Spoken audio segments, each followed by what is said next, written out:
theo mình á, thì cái ngoại hình của cái CB này á, đối với một số bạn trẻ thì nó rất là hiện đại, đúng không? Tuy nhiên thì về tổng thể thì cái ngoại hình đối với mình thì mình vẫn thích cái CB Super 4 hơn, bởi vì nó chắc cũng có thể là nó phù hợp với mình. Tuy nhiên là cái ngoại hình của cái này thì nó hơi xì bo quá một tí, là nhất là cái đầu đèn của nó. Mình thì lại thích cái loại đầu đèn là đầu đèn nó tròn hơn. Về cái đuôi thì tương đối được, tuy nhiên chỉ có một cái phần đầu là nó giống như con robot thôi. Bên cạnh đó là cái nước sơn của nó thì các cái tem này nè, thì cái tem này theo mình đánh giá là tem cũng xấu chứ không có đẹp. Bởi vì đây là cái sản phẩm của Thái, nên là cái mức độ về thẩm mỹ của nó thì cũng tùy từng người. Tuy nhiên thì mình thì cái nước sơn thì cái màu đỏ thì nó lại nó màu đỏ mắt tối, nó đậm quá. Nhưng mà các cái phối màu này thì theo mình cũng chưa được ổn lắm. Mình muốn là theo ý mình thì cái phần đen này thì có thể là chuyển sang cái màu đỏ thì vẫn đẹp hơn. Lúc đầu thì mình cũng dự định là lấy một chiếc màu trắng. Tuy nhiên thì thế bây giờ thì mình mới thấy là cái màu trắng nó cũng phù hợp hơn so với cái màu đỏ này. Tuy nhiên về tổng thể thì cũng được, ngoại hình được, nhưng mà chỉ có mình có không thích cái màu sơn của nó thôi. Về chiều cao thì các bạn cũng biết là nó là cao 810, tính từ cái độ chỗ ngồi này xuống tới mặt đất đó. Khi mà dựng thẳng đó thì nó là cái hạn chế đối với lại một số người có chiều cao 1m65 trở xuống. Theo mình nghĩ là với cái mức 1m65 là cái mức độ là tối thiểu rồi đó. Bạn có thể từ như mình trở lên thôi. Chứ còn nếu mà mình tưởng tượng là trong trường hợp như mình mà thấp hơn tí nữa thì vẫn có thể được, tùy các bạn cái mức độ là các bạn yêu xe, phải không? Rồi các bạn cái độ máu các bạn phải mua. Tuy nhiên mình với chiều cao như thế này đối với mình là mức độ tối thiểu. Là mức 1m75 thì không nói rồi, nhưng mà 1m65 là tối thiểu. Rồi cái trọng lượng của cái xe này á thì đối với một số những lúc nãy mình cũng có nói là những cái clip trước mình cũng có nói là nó so với lại những cái xe phân khối khác là nó là chiếc nặng, nó thuộc là đưa vào cái dạng gọi là hạng nặng rồi, cái nặng hơn những cái dạng khác. Ví dụ như cái cùng là CB, cùng là Honda, nhưng mà CB 500X á, 500X hai máy, nhưng mà cái trọng lượng của nó có 175 hay 179 á, có nghĩa là khoảng 180 thôi. Nhưng mà khi mà mình ngồi lên chiếc CB 500 đó thì mình cảm thấy nó nhẹ, nó nhẹ hơn chiếc này nhiều, rất nhiều. Một số anh em cũng cảm nhận như vậy. Còn về một cái vấn đề nữa là đối với xe này mình cũng nói với các bạn là cái vấn đề góc lái của nó. Cái góc lái của cái tay lái xe này so với lại những cái phân khối lớn thì mình không dám so sánh, nhưng mà so với lại những cái dàn như là những cái xe phổ thông Future này kia thì góc lái nó là hơi hẹp, hoặc là mình nói là rất hẹp nha các bạn. Đây mình dựng thẳng nó sẽ như này và khi mà mình cũng chưa nghiên cứu xem là cái góc nghiêng của cái tay lái, cái gọi là cái độ góc lái của nó bao nhiêu. Nhưng mà khi mà lên ngồi trên chiếc này á thì cái góc lái bên này và bên này là hơi hẹp so với lại cái dạng xe phổ thông kia. Cái đó thì theo mình được biết là cái do là nhà sản xuất đó, người ta về vấn đề an toàn cho cái xe này, người ta mới phải thiết kế dạng như vậy để cho vấn đề an toàn, cũng như là cái tùy cũng thế là công suất hoặc là cái cân nặng thì người ta đã tính toán hết rồi. Mình không dám gọi là chê trách cái chuyện đó. Tuy nhiên thì đối với những người như mình mà đi từ cái Future Way đó mà lên đó, thì cái xe này là góc lái là hẹp nha các bạn. Góc lái hẹp thì đi bình thường á thì không sao, nhưng mà khi bạn muốn vô cua hoặc quẹo nha mà được một số cái đoạn đường như các bạn thấy á, một đoạn đường đường Phan Văn Trị có lần mình đi cái đường Phan Văn Trị cái chiều rộng con đường nó khoảng chừng 10 đến 15 mét thôi, nhưng mà khi quay đầu làm mình thấy là vất vả trong giờ cao điểm, là bởi vì á, nếu mà mình đậu sát lề rồi mình đánh một vòng lớn để lấy cái góc lái để mình quay đầu á thì nó nguy hiểm, bởi vì đường đông, nên là bắt buộc mình phải ra giữa tim đường để mình lấy cái góc quay đầu lại. Nhưng mà khi mà lấy ra gần tim đường lấy góc quay đầu lại á, thì nó lại không đủ một vòng, không đủ một tour, nên là hầu như là đứng ở giữa tim đường mà mình bẻ lái một cái sang bên kia đường là đâm cái đầu mình cắm vào trong lề luôn. Quay không hết lái mà để cái đầu xe đâm vào trong lề á, bạn không có thể ngồi trên xe và bạn đẩy lùi cái xe rồi quay đầu chạy tiếp được, mà bạn phải bước xuống rồi bạn xoay cái xe lại, nên là rất là bất tiện, không thể nào như cái xe tay ga hoặc là xe quay được, nên là phải coi một cái chỗ khoảng trống rõ ràng để mình đánh một cái cua xong đó là mình đi luôn, vậy mới được an toàn các bạn ạ. Hai chân mình đang với đây, đây cái góc lái nè các bạn, đó, nó có như đây thôi, ở bên kia cũng vậy, tương tự như bên kia cũng vậy, đầu nặng đó, về như này hết rồi. Vì vậy khi mà bạn lấy góc lái mà góc lái nó hẹp á, thì quay đầu khó. Thì có cái clip mình cũng nói các bạn là khi mà chạy cái này nó có một số những cái bất lợi ấy, thì mình có những cái kinh nghiệm là khi mà đến những cái đoạn đường mà nó nhỏ như cái đường Phan Văn Trị ấy, thì bắt buộc mình phải tìm một cái điểm nào đó mà nó có cái sân rộng để mình cua một cái nó sang bên kia mình đi luôn. Đó, cái đó là cái gọi là cái góc lái là mình thấy là nó hạn chế, nó là an toàn khi mà đi đường xa, nhưng mà nó là hạn chế trong khi đi trong những cái phố nó đông người và như là chật hẹp. Cái đường này mình quẹo một lần rồi nha các bạn, là không có quẹo được cái đường này luôn, bởi vì cái góc lái nó quá là nhỏ, mình phải chạy tuốt lên đây nha các bạn, rồi chạy lên kiếm một cái góc nó rộng thì là rộng là mình mới quẹo được, rất là phiền, đi cái xe rất là phiền các bạn. Đây lên đây nó mới có cái chỗ trống mình quẹo nè, rất là ngoại nha các bạn. Đó là phải là ra hiệu nè, ra hiệu nè, đó đó, đó thấy các bạn thấy cái góc rộng chưa, ngoại chưa.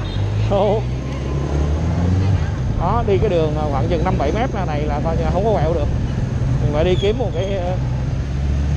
cái trảng nó lớn là mình quay đầu lại được. Rồi cũng có một số anh em cũng hỏi là nó xe chạy nóng không? Thì các bạn cũng biết rồi, nó là một cái xe là 650 phân khối với một công suất là tạ 90 mã lực, như vậy thì cái công nó sản xuất là rất lớn, mà với cái độ guarantee của nó thôi là cũng đủ là nóng. Mình nói là nóng, đương nhiên thì mình cũng chưa có điều kiện mà chạy những xe khác. Có lần mình chạy được chiếc Shadow, Phantom Shadow thì mức độ nó cũng nóng, mà chiếc này thì nóng ít hơn, Shadow thì nó nóng nhiều. Rồi có lần mình chạy được chiếc CB400 á, CB400 không phải Super 4 đâu, nó là CB400 mà đời 97 á, 4 máy, thì nó cũng theo mình cảm nhận là nóng hơn. Còn riêng em này mình chạy 650 này thì trên các cung đường thì mình thấy nó tương đối là nó không đến độ nào mức độ nóng lắm. Nói chung là cũng có nóng nhưng mà không phải là như là những cái dòng xe lúc nãy mình đã so sánh. Riêng khi mà kinh nghiệm mình đứng một số những cái chỗ ngã tư dừng đèn đỏ thì cái độ nóng nó phả ra, cái quạt trong này khi mà nhiệt độ nó lên mức độ nào đó nó phả ra, thì cái nhiệt độ nó phả ra một số những cái xe xung quanh là người ta né ra. Rồi cũng xin nói lại thêm một cái nữa là về cái âm thanh của xe này thì nó hơi hiền, không đủ cái độ đã, và khi mà lên tốc độ cao thì nó êm lắm, nên là đối với mình thì như thế là phù hợp. Nhưng mà có thể đối với một số bạn thì cái về là hầu như cái xe này là độ lại bô hết. Hôm trước mình có ghé lại cửa hàng để chỉnh lại cái Amelia thì anh Hùng bên kỹ thuật anh hỏi ủa xe chưa độ bô à, mình nói chứ dạ không, để nó vẫn chạy bình thường mà. Nên là anh cũng cười, nên là với lại theo dõi trên mạng thì mình cũng biết là một số anh em người ta mua về thường người ta độ lại bô hết.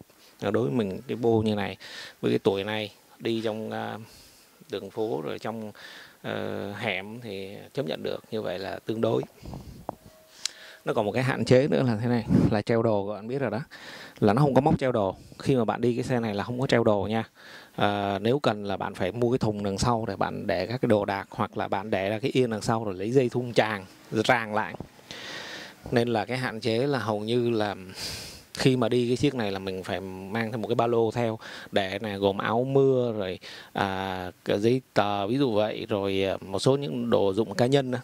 Chứ còn xe này không có thể treo đồ, mà cái đồ tất cả đồ đó mình treo sau lưng. Nó có cái cốp đó, nhưng mà cái cốp này nhỏ xíu, nó không để đựng được cái áo mưa nữa.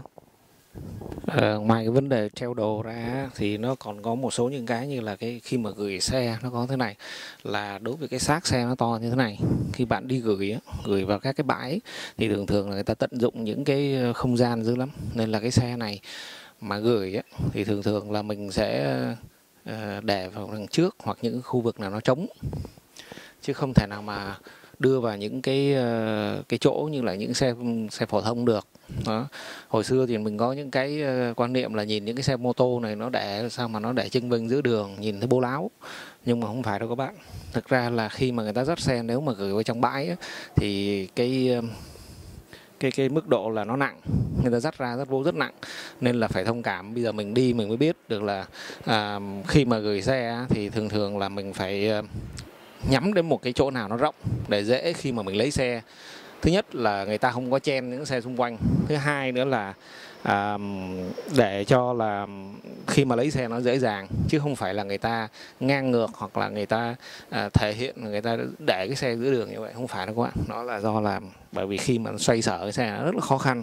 Là mình cũng sẽ nói về cái vấn đề cái việc xoay cái xe này, kinh nghiệm khi mà đi đường là hoặc là vô bãi xe. Mình đã từng vô những cái bãi xe là nó cái góc nó góc hẹp quá, nên là hầu như là mình cứ leo lên là mình chạy, rồi sau đó đến những cái góc khua là mình phải xuống mình xoay, chứ không thôi là nó không có ra được các bạn. Đầu tiên á, thì mình phải có cái thân chân trụ cho nó vững, là tay nắm và các cái tư thế, đồng thời là cái chân của mình đó, các bạn thấy không, là nó trượt chân nguy hiểm lắm. Nên là cái chân trụ của mình phải vững và nắm xoay cái xe cho nó cân bằng. Thực ra nhìn nó ghê gớm như vậy thôi, cái xe hai tạ 220 cân, nhưng mà nếu mà vì cái chân trống của nó như vậy, các bạn nhìn thấy nó giống như là mình xoay một cái xe cúp á. Các anh quen ở trong bãi là xoay một cái ào cái là cái xe nó quay được, còn mình ấy, thì cái xe nó nặng hơn nên là mình cũng phải dùng sức nhiều. Tuy nhiên là khi đưa nó lên một cái thế cân bằng ấy, thì nó cũng dễ dàng thôi. Và các bạn phải yên tâm là thế này là cái chân trống của cái hãng nó làm rất là cứng như các bạn. Đây này, các bạn nhìn thấy các cái khớp rồi các cái thép này nó làm rất tốt. Các cái sợi dây điện, cái sợi dây này là để mà chân trống khi mà có trống á, là vô số, nổ máy vô số là nó bị tắt máy. Cái đó là cái sợi dây điện. Cái chân trống này nó rất là vững nha các bạn, rất cứng. Nên là bạn cứ vô tư đi, chống cái xe 2 tạ 220 kg lên thì nó rất là vững và rất là chắc. Nó cái khung đó nó nối nè các bạn, nó nối lên, nó nối từ cái ốc nè cho đến lên cái khung sườn, nó lên khung sườn và lên cái hệ thống sườn của nó, nên là rất chắc, các bạn có thể yên tâm mà tự xoay xe được. Rồi, chào các bạn. Hôm nay tiếp tục. Bây giờ là mình chuẩn bị đi về nha, nên là đây mình cũng hướng dẫn, không phải hướng dẫn mà mình cũng nói cái kinh nghiệm của mình trong cái bãi xe như vậy nè. Cái xe mình đậu xoay đầu nó khó khăn, là lên dốc nữa, nên là thường thường mình đưa cái xe nó vào một cái chỗ nó rộng nha các bạn, để cho mình dễ xoay sở,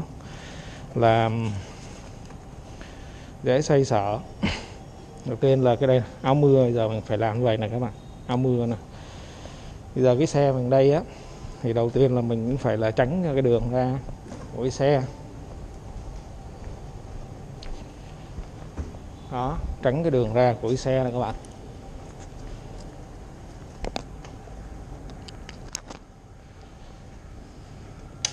Rồi, nổ máy cái đã.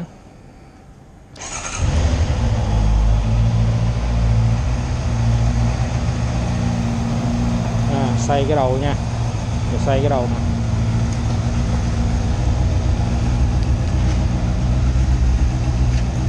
Đúng không? Rồi xong đó. Như các bạn biết đó là mưa thì cái xe này so với xe phổ thông á, đặc biệt những xe tay ga thì trời mưa thì nó nó tiện dụng hơn. Chứ còn những cái xe như thế này khi mà trời mưa thì đương nhiên là các bạn sẽ đã chấp nhận là đi chơi mô tô là bạn ướt rồi nó những cái bất tiện, nhưng mà bên cạnh đó là mình đạt được những cái là mình thích, mình cảm nhận được những cái mình thích. Tuy nhiên về đi mô tô thì hầu như là mưa là phải chịu đó.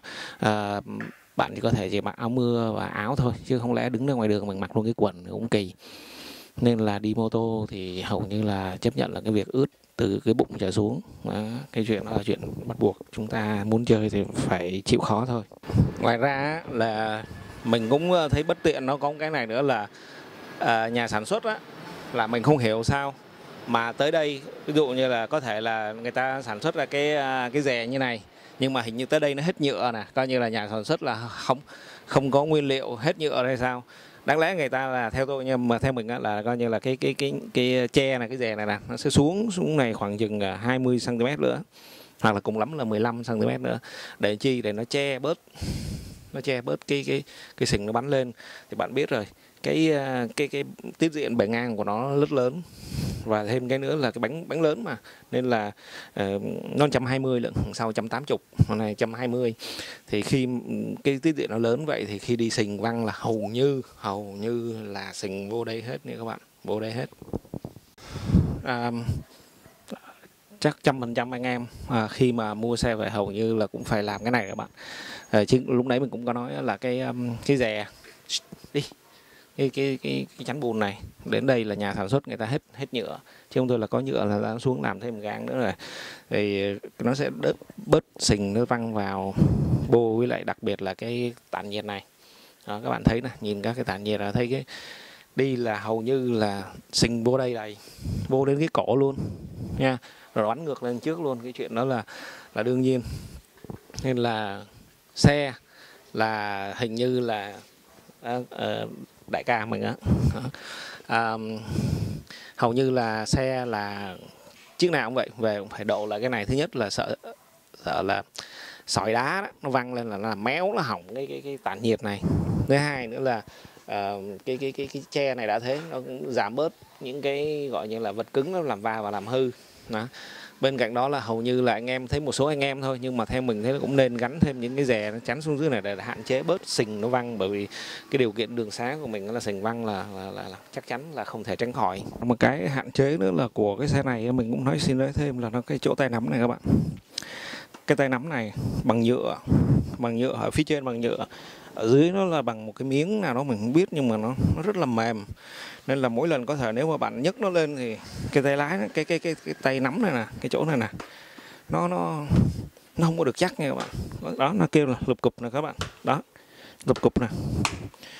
Một số bạn nói là đây là cái tay nắm để người ngồi sau giữ, nhưng mà một số bạn thì cái không phải, cái tay nắm này không phải.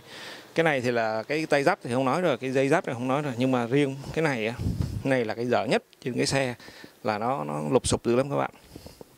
Rồi mình cũng nói thêm là đối với những người cái chiều cao nó không có được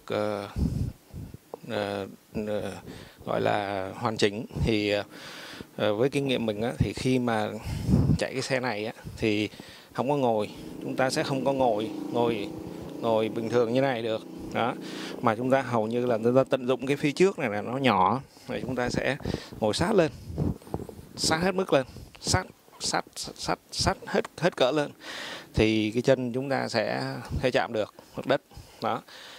Cái thứ hai nữa là cái phuộc sau chúng ta, đối với những người mà thấp kém chiều cao, có thể 1m60 cũng có thể chạy được, trong trường hợp là nếu chúng ta ngồi sát hết lên phía trước mỏm như này, có thể chấp nhận là chừa đằng sau này nhòm nó kỳ xíu nhưng mà nó vẫn chừa ra như này.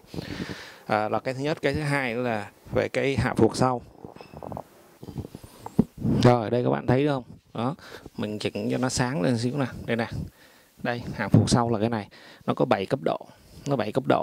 Đây là nó có 7 cấp độ. Thì hiện tại là mình đã hạ nó thấp xuống nhất rồi đó.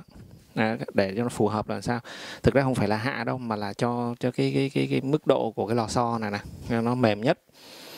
chứ không phải là mình hạ cái chiều cao cái phuộc này, không xe này không hạ được chiều cao, nhưng mà nó hạ được cái mức độ mà gọi là cái phuộc này nè nó mềm nhất. Thì để làm chi, để khi mình ngồi lên nó là cái phuộc nó mềm mà, nên làm hai chân mình chạm đất nó an toàn hơn. Rồi thêm một cái nữa, đối với người mà ngồi trên xe mà chiều cao nó không được cao, nó không được lý tưởng á, thì cái nữa là cầm theo mình thì là cầm sát vô trong này, cũng không cầm nó không có khoảng trống này các bạn. Để chi, để khi đó là cái tay mình bóp côn và cũng như là điều khiển các cái nút này nè, cho nó gọi là nó thuận tiện. Chứ còn nếu mà bạn mà cầm hơi xa ra xíu là bạn bắt đầu là bạn sẽ chơi với, khi mà thứ nhất là bóp côn nè, cái thứ hai là các cái thao tác nút thì nó sẽ nó không phù hợp hơn. Thêm một cái điều mình cũng muốn chia sẻ là thế này, là đối với cái xe này cái thắng trước của nó là cái thắng trước hai dĩa thắng trước của nó rất ăn nha các bạn. Vì vậy mà với cái xác xe nó nặng như thế này mà bạn chạy mà khi mà cái góc lái bạn hơi bị, có nghĩa là bạn quẹo á, mình chú lưu ý là các bạn quẹo á thì không nên thắng trước. Bởi vì khi mà chỉ cái tay lái nó không thẳng á, chỉ cần nghiêng thôi mà bạn bóp thắng trước mà bạn bóp hơi gấp nha là quăng xe. Những trường hợp mà xe nó không thẳng, chạy không ngay á nha, thì mình khuyến cáo là bạn chỉ nên là đạp thắng sau thôi, ra thắng sau ha. Còn thắng trước là chỉ đến khi nào mà cái tay lái nó thẳng, xe đặng đứng thì mình mới bóp thắng trước. Rồi cuối cùng cho cái clip này á, mình cũng muốn chia sẻ hôm nay là thêm cái nữa là cái cảm nhận của mình đối với thằng này là cái số đến nay là chạy 190 cây số rồi. Thì mặc dù chưa qua Rodai nhưng mà cái số nó hơi bị dắt nha các bạn. Thứ nhất là từ số 1 mà vô số 2 á, thì đương nhiên nó về qua số 0 mông no đó, thì nó cũng hơi dắt là cái chắc rồi. Mình phải vô vứt dứt khoát, mình phải vô số dứt khoát đã đành, nhưng mà mình phóng mạnh, mình phải móc mạnh. Nhưng mà số 2 lên số 3 cũng vậy, số 2 đến số 3 nó cũng có vẻ như bị dắt, các cái số khác cũng vậy. Nhưng mà khi mà mình phản ánh lại với lại cái anh kỹ thuật ấy, thì anh cứ bảo bình thường không sao cả. Thì theo mình thì khả năng là vẫn sử dụng, tuy nhiên là vẫn khắc phục là bằng cách là sau khi Rodai thì có thể là nhớt người ta thay, rồi các cái thông số này người ta chỉnh lại thì nó đỡ hơn. Thêm cái nữa là cái côn mình bóp là hôm đầu là bỏ buôn ra là 1 cm là nó ăn rồi, nhưng mà bây giờ là buôn ra tới 23, gần 2 đến 3, nhiều khi là nó có 4 cm mà nhiều khi gần 4 nữa nó mới ăn đó. Vì vậy nên là cái đó là những cái cảm nhận cuối cùng mình muốn chia sẻ với các bạn ngày hôm nay. Đến đây thì mình hy vọng là sắp tới có những clip khác về những kinh nghiệm nhiều hơn. Tuy nhiên thì tạm thời đến đây thì mình cũng xin dừng lại. Xin chào các bạn.